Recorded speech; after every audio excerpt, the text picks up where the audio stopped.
সম্পর্ক আছে। তুমি এই পাচন আবিষ্কার করবার আগে আমার অনুমতি নিয়েছো? শোনো বৈদ্য, তুমি কবিরাজ হতে পারো, কিন্তু তোমাকে বলে রাখি যে কারো অনুমতি নিয়ে কোনো আবিষ্কার আজ অব্দি আমি করিনি। তুমি পাঁচজন শুনে নিজের একচেটিয়া আধিপত্য খর্ব হওয়ার ভয় পাচ্ছ, কিন্তু যাতে মানুষের রাজ্যের উপকার হয় সেটাই আমার লক্ষ্য থাকে। হ্যাঁ, ওই তো, আমি বিজ্ঞানীর সাথে সহমত। বিজ্ঞানীর আবিষ্কার করার কাজ বিজ্ঞানী করেছে, তবে তোমার সংশয় আমি বুঝতে পারছি। আর তার সমাধানও আছে আমার কাছে। তার আগে শুনি এই আবিষ্কারের নমুনা। বল বলো বিজ্ঞানী, বলো। মহারাজ, আমি যে পাচন আবিষ্কার করেছি সেটা অত্যন্ত গুরুত্বপূর্ণ পাচন। যে এই পাচন সেবন করবে মুহূর্তের মধ্যে তার শরীরে বাঘের মতো জোর চলে আসবে। সেই মুহূর্তে পাচনের প্রভাবে তার হাত পা নিষ্পিস করবে জোর দেখানোর জন্য। পুরুষ হোক বা মহিলা, সে সেই মুহূর্তে যাকে সামনে পাবে তাকে ঘুষিও মেরে দিতে পারে। হ্যাঁ, মানে সে একেবারে হিতাহিত জ্ঞান শূন্য হয়ে যাবে, তাই তো? হ্যাঁ, ঠিক তাই। ওরে বাবা, মানে আমি যদি আমার গিন্নিকে এই পাঁচন সেবন করাই, তাহলে সে আমাকে খুশিও মেনে দিতে পারে। সেই মুহূর্তে সামনে দাঁড়িয়ে থাকলে নাক ফাটবার সম্ভাবনা প্রবল। কি অদ্ভুত আবিষ্কার মহারাজ! এতে আমাদের সমাজের কি উপকার হবে? আমি কি এই পাঁচন রোগীকে পথ্য বা ঔষধ হিসাবে দিতে পারি? সত্যি তো, এই তো সম্ভব নয় বিজ্ঞানী। এই আবিষ্কারে আমাদের কি উপকার হবে? মহারাজ, যদি যুদ্ধ শুরু হয় তবে আহত সৈনিকদের জন্য এটি এক অব্যর্থ ওষুধ। আব, এমন যুদ্ধের কোনো সম্ভাবনা আছে বলে তো মনে হয় না। তাও তুমি যখন এটি আবিষ্কার করেই ফেলেছো, তখন এটির স্বীকৃতি তো দিতেই হবে। মহারাজ, আমার বিনীত অনুরোধ আপনার কাছে যে আমি এই পাচনের গুণাগুণ পরীক্ষা করে দেখব, এবং যদি সন্তুষ্ট হই তারপর আপনি স্বীকৃতি দেবেন। বেশ তো, তাই হবে। বুঝলে বুঝলে বিজ্ঞানী, অত সোজা নয়। আমি সব বুঝে মতামত দিলে তবেই এটা আবিষ্কার বলে গণ্য হবে। আহা, তা গণ্যমান্য ব্যক্তিরা মতামত দিলে তবেই না আবিষ্কারের মজা। বিজ্ঞানী, তুমি অন্য কোনো যন্ত্র আবিষ্কার না করে এইসব পাচন আবিষ্কার করছো, তার কারণ হচ্ছে তুমি আমাকে হিংসা করছো। মহারাজ, বৈদ্যর নিজস্ব একটা সম্মান আছে, আর এখানেই বৈদ্য আঘাতটা পেয়েছে। মহারাজ, একটি বিনীত অনুরোধ আছে। বল বলো কবি, বল। পাঁচজনের পাঁচালি হোক বন্ধ, দূর হোক আমাদের কবিরাজের দ্বন্দ্ব। মহারাজ, আমি নিজে এই পাঁচন খেয়ে দেখতে চাই, সাথে অবশ্যই বৈদ্য থাকবে। না না না না, তোমার যদি কিছু হয়ে যায় গোপাল। হ্যাঁ, সে বিষয়ে আপনি 100 ভাগ নিশ্চিন্ত থাকুন মহারাজ, গোপালের কিচ্ছু হবে না। বেশ, তাই হবে। ওরে জ্যোতিষী মহারাজ, পরশু সকালে একটা শুভ যোগ আছে, তখনই পরীক্ষা করা বাঞ্ছনীয়। বেশ, পরশু সকালে বিজ্ঞানীর গবেষণাগারে পরীক্ষা হবে। তারপর সবাই মিলে রাজসভায় এসে আমাকে ফলাফল জানাবেন। আজকের মতো রাজসভা তাহলে এখানে শেষ করি। আর হ্যাঁ, আগে বৈদ্য পাচন সেবন করে দেখবে, তারপরে বাকিদের সেবন নিয়ে ভাবনা চিন্তা করা যাবে।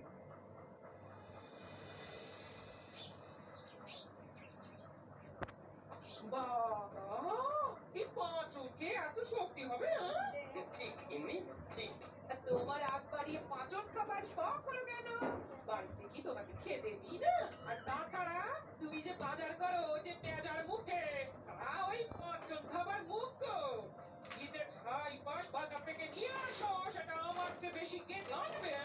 এমনি তো ওই এক কথা। আমার কি মনে হয় জানো, এটা বিজ্ঞানের খুব বড় একটা আবিষ্কার হতে চলেছে। আমি না খাই, তোমার জন্য পাচন নিয়ে আসবো। তোমার বাতের ব্যথা দেখো, ভালো হয়ে যাবে। এই একটা কাজের কথা বলেছো, দেরি করবে না, যত তাড়াতাড়ি সম্ভব ওই পাঁচন আমার জন্য নিয়ে আসবে। হ্যাঁ,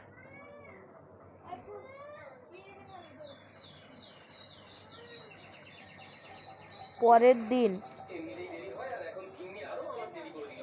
উত্তর, পাচনের কথা গিন্নিকে বলাটাই বড় ভুল হয়ে গেছে। এখন দিন রাত আমার কানে খালি পাচনের নামটা পড়ে।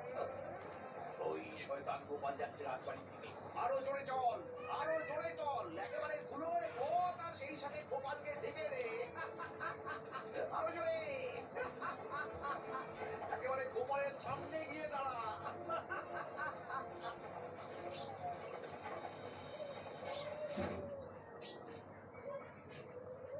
এটা কি হলো?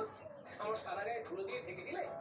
মন্ত্রীর ঘোড়া জোরে ছোটে এটাও কি জানো না গোপাল? পথ থেকে একটু সরে দাঁড়াতে হয়, এটাও কি জানো না? আপনি কি আপনার রথে আমাকে রাজবাড়ি অব্দি নিয়ে যাবেন বলে দাঁড়ালেন নাকি মন্ত্রীমশাই? কিভাবে নিয়ে যাই বলো? আমার এই রথে মান্য গণ্য বিশিষ্ট জনেরা উঠতে পারে। তুমি তালে করে রাজসভায় চাকরি পেয়ে গেছো, সে তোমার ভাগ্য। তাহলে তুমি অতি সাধারণ কোনো মান্যগণ্য কেউ নও, আর এই কারণে বিজ্ঞানীর গবেষণাগারে তোমার কোনো জায়গা নেই। আমি এগোই, আপনি আসুন। এইভাবে ধুলো পোশাকে রাজসভা যেতে তোমার লজ্জা করবে না গোপাল? হ্যাঁ? লজ্জা? আমি নির্লজ্জ মন্ত্রীমশাই, আপনারই মতো। কি? এত বড় কথা? এই শয়তানটার নিশ্চয়ই কোনো মতলব আছে, ওকে একটু নজরে রাখতে হবে দেখছি।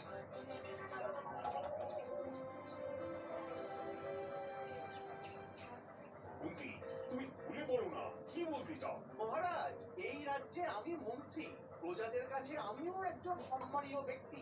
এইরকম একটা ভয়ঙ্কর গবেষণা কাল ঘটতে চলেছে, যেটা সামনে থেকে দাঁড়িয়ে দেখবার শুধু আমার অধিকারে পড়ে। বিজ্ঞানী কবিরাজকে পাচন খাওয়াবে কাল সকালে, সেখানে বিজ্ঞানী থাকবে আর বৈদ্য থাকবে এবং আমি থাকবো। এছাড়া পণ্ডিত একজন পণ্ডিত ব্যক্তি, সম্মানীয়, তার মতামতেরও মূল্য আছে। কিন্তু গোপালের থাকার কোনো দরকার নেই মহারাজ। আপনি বললেই হলো নাকি মন্ত্রীমশাই? গতকাল ছিল এক কথা, আজ আবার আরেক কথা। মহারাজ, গোপালের পিঠে কোনো কথা থাকে না। বলা যায় না, গবেষণাগারে এমন কিছু ঘটলো যা নিরাপত্তার জন্য বাইরে কিছু বলা বারণ হয়ে গেল। তখন আমরা মুখে কুলু পাঠলাম, কিন্তু এই গোপাল সব কথা পাঁচকান করবে, না হলে ওর বল হজম হয়ে যায়। মন্ত্রীমশাই দেখছি মিথ্যে কথা ফুলছুরি ছোটাচ্ছেন। মহারাজ, আমাকে ওখানে থাকতেই হবে এবং ওখানে যা ঘটবে সেসব পুঙ্খানুপুঙ্খ বর্ণনা আপনাকে দিতে হবে। তাছাড়া সব ঠিক থাকলে খানিকটা পাচন আমার গিন্নির জন্য নিতে হবে। দেখুন মহারাজ, বিজ্ঞানী বলেছে এই 5 জন সৈন্যদলের জন্য, কিন্তু গোপাল এখনই নিজের কিন্নির জন্য এই 5 জন নিয়ে যাওয়ার কথা ভাবছে। সে ভাবনায় ক্ষতি কি মহারাজ? আপনি তো জানেন আমার বাড়িটাই একটি যুদ্ধক্ষেত্র, আর সেখানে আমার গিন্নি বিজয় সৈনিক আর আমি পরাজিত সৈনিক। এখন পাচন খেয়ে আমার গিন্নি বিজয় রথ যদি অক্ষয় অমর হয়, তাহলে ক্ষতি কি মহারাজ?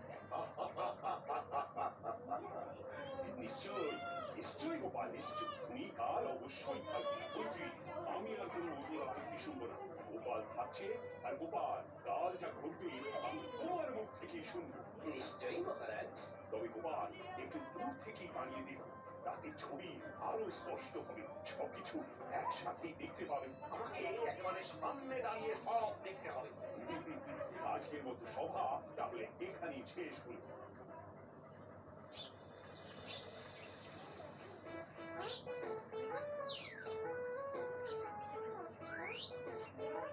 ঠিক ধরেছি, মন্ত্রীর মুখে চোখে দুষ্টুমির ঝিলিক দেখেছি।